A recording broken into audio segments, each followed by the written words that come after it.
Професоре Славевски, како експерт по безбедност, што мислите?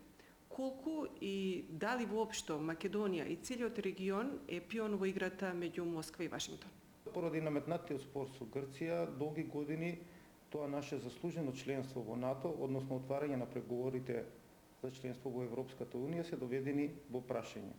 Од тука Русија сака да го искористи овој вакуум и на некој начин за остварување на некои своји интереси, да ја забави таа наша евроатлантска интеграција, односно да создаде една атмосфера на чувство во која што ќе има антизападно расположение во земјата.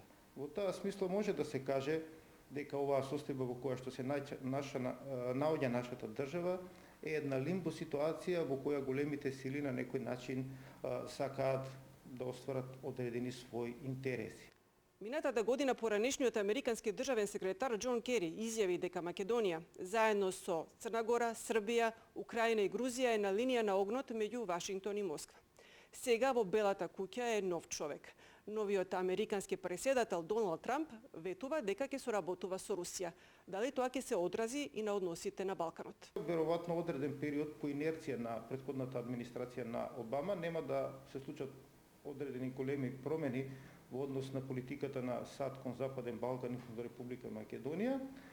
Меѓутоа, долгороčno може да се случат одредени промени, затоа што и самиот преседател Трамп најавува дека НАТО е застарен како институција и дека треба да се реформира на одреден начин и не му ја дава бланко поддршката на НАТО како една мултилатерална организација, затоа што цени дека Соединетите американски држави премногу вложуваат во НАТО, дека европските држави не извојуваат доволно за својата одбрана и од тука тоа може да биде и притисок на еден начин за европските држави да извојуваат повеќе за НАТО.